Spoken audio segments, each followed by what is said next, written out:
Contract वाली बहू। नरेश की माँ अपने बेटे से मिलने दिल्ली आ रही है। इस बात का पता चलते ही नरेश के दिल में हलचल मच जाती है। नरेश अपनी माँ के स्वागत की तैयारी में लग जाता है। साथ ही उसे डर भी सताने लगता है कि उसकी माँ कहीं अपनी पुरानी जिद पर फिर से बैठ ना जाए। हे भगवान, इस बार बचा लो, अगले साल पक्का माँ की जिद पूरी कर दूंगा। तभी दरवाजे की घंटी बजती है। नरेश दरवाजा खोलता है तो सामने अपने मकान मालिक को देखकर हैरान हो जाता है, क्योंकि उनके साथ एक सुंदर सी लड़की भी थी। अब नमस्ते अंकल, कुछ काम था, मुझे बुला लेते। आपने क्यों कष्ट किया? अरे नहीं नहीं, इसमें कष्ट कैसा, मैं तो बस तुम्हें रीना से मिलवाने आया था। आज से रीना तुम्हारे साथ इसी फ्लैट में रहेगी। अंकल, कोई लड़का फ्लैटमेट नहीं है? एक अनजान लड़की के साथ रहना मेरे लिए थोड़ा अजीब होगा।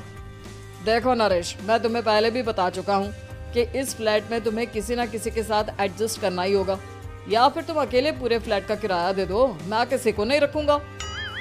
नरेश अपने मकान मालिक की बात सुन के रीना के साथ रहने के लिए तैयार हो जाता है, पर अंदर ही अंदर उसे ये बात खाने लगती है कि वो अपनी माँ को क्या जवाब देगा जब उसकी माँ रीना के बारे में उसे पूछेगी। दिन बीतने लगते हैं। नरेश और रीना अच्छे दोस्त भी बन जाते हैं, पर अभी भी नरेश अपनी प्रॉब्लम का सलूशन नहीं ढूंढ पाता। एक दिन नरेश बहुत परेशान सा बैठा होता है। तभी रीना उसे पूछती है, क्या हुआ नरेश, तुम काफी परेशान लग रहे हो, सब ठीक तो है ना? हाँ सब ठीक है, बस एक छोटी सी प्रॉब्लम है। वो एक्चुअली 2 दिन बाद मेरी माँ मुझसे मिलने आ रही है। अरे तो इसमें प्रॉब्लम क्या है, ये तो खुशी की बात है। हाँ रीना, बट मेरी माँ एक जिद लेकर बैठ गई है कि मैं शादी कर लूँ, पर मैं अभी इस चीज़ के लिए तैयार नहीं हूँ। ऊपर से जब वो तुम्हें देखेगी तो 100 सवाल करेगी, क्या जवाब दूंगा? अरे इसमें कोई टेंशन वाली बात नहीं है, मेरे पास ना इस प्रॉब्लम का सलूशन है, जिससे ना तुम्हें शादी करनी पड़ेगी और ना ही तुम्हारी माँ मेरे बारे में कुछ पूछेंगी। रीना की बात सुनकर नरेश सोच में डूब जाता है। वो सोचता है कि रीना खुले ख्यालों वाली लड़की है, कहीं माँ को सच बता ना दे। नरेश को सोच में डूबा देखकर रीना कहती है, अरे क्या हुआ, किस सोच में पड़ गए? डोंट वरी, जैसा तुम सोच रहे हो ना वैसे कुछ भी नहीं है, मेरे पास एक प्लान है। मैं कुछ समझ नहीं पा रहा हूँ, कैसा प्लान? मैं समझाती हूँ। हम ना एक कॉन्ट्रैक्ट मैरिज कर लेते हैं। फिलहाल मेरे पास जॉब नहीं है, तो तुम इस रूम का किराया दे देना जब तक तुम्हारी माँ यहाँ रहेंगी, सिर्फ तब तक। और तुम अपनी माँ से कह देना कि मैं तुम्हारी पत्नी हूँ, इससे वो मेरे यहाँ रहने पर कोई सवाल भी नहीं करेंगी। बात तुम्हारी ठीक है, पर माँ से झूठ बोलना, ना ना बाबा, मैं ये रिस्क नहीं ले सकता। कोई और आइडिया दो ना तुम। देखो मंजूर हो तो बोलो, वरना सच बता दो, मुझे कोई प्रॉब्लम नहीं है। रीना की बात सुनकर नरेश सोच में डूब जाता है। बहुत सोचने के बाद जब उसे कोई रास्ता नहीं मिलता तो वो रीना के बताए हुए रास्ते पर चलने के लिए तैयार हो जाता है। वो रीना से बात करता है और अपनी माँ की पसंद और नापसंद के बारे में बताता है। रीना भी नरेश की सभी बातों को ध्यान से सुनती है ताकि कहीं उससे कोई गलती ना हो जाए। आखिर वो दिन भी आ जाता है जब नरेश की माँ उससे मिलने दिल्ली आ जाती है। नरेश अपनी माँ को फ्लैट पर लेकर जाता है। जैसे ही नरेश की माँ फ्लैट के अंदर जाती है, रीना उसके पैर छू लेती है।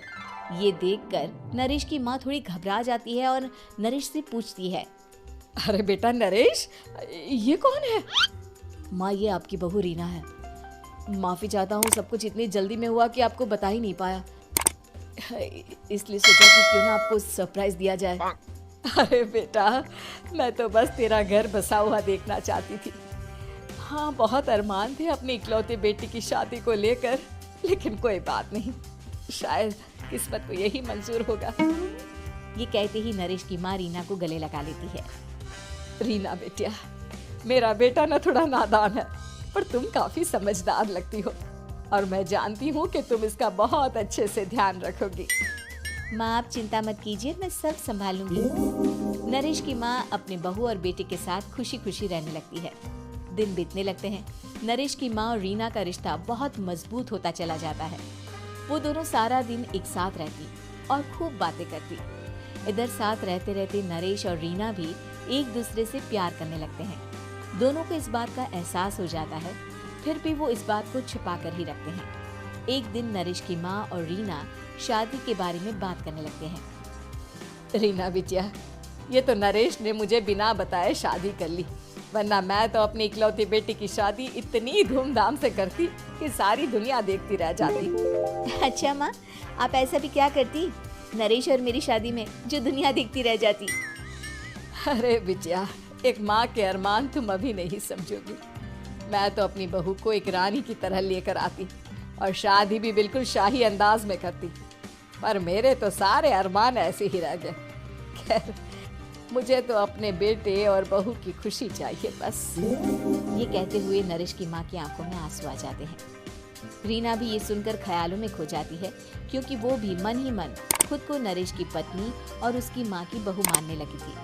शाम को जब नरेश ऑफिस से घर आता है तो रीना खुद को रोक नहीं पाती और नरेश के सामने उसकी माँ को अपने और नरेश के रिश्ते का सारा सच बता देती है।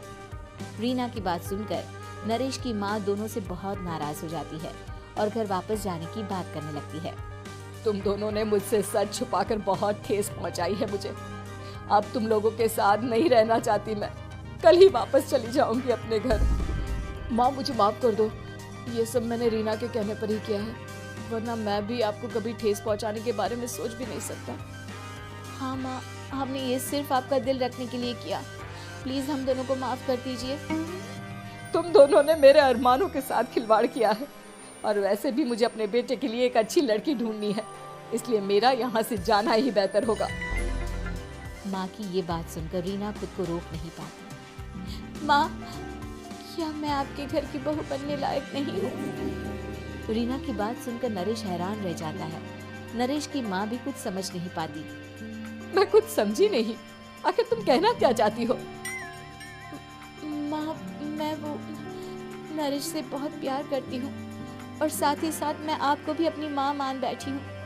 आज जब आपकी बातें सुनी तो खुद को रोक नहीं पाई, इसलिए सारा सच आपको बता दिया। रीना की बात सुनकर नरेश की माँ की आंखों में आंसू आ जाते हैं और वो अपने बेटे नरेश और रीना को गले लगा लेती है। मेरे घर की बहू तो सिर्फ रीना बिटिया ही बनेगी। मैं आज ही तुम दोनों की शादी की तारीख निकलवा दूंगी, बस एक बार तुम्हारे घर वाले मान जाए। उसी दिन रीना के माता पिता भी उनके फ्लैट पर आ जाते हैं।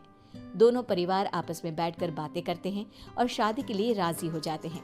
रीना भी कॉन्ट्रैक्ट फाड़ देती है और कहती है, सही मायने में मैं अब बहू बनूंगी, अब तक तो सिर्फ कॉन्ट्रैक्ट वाली बहू थी।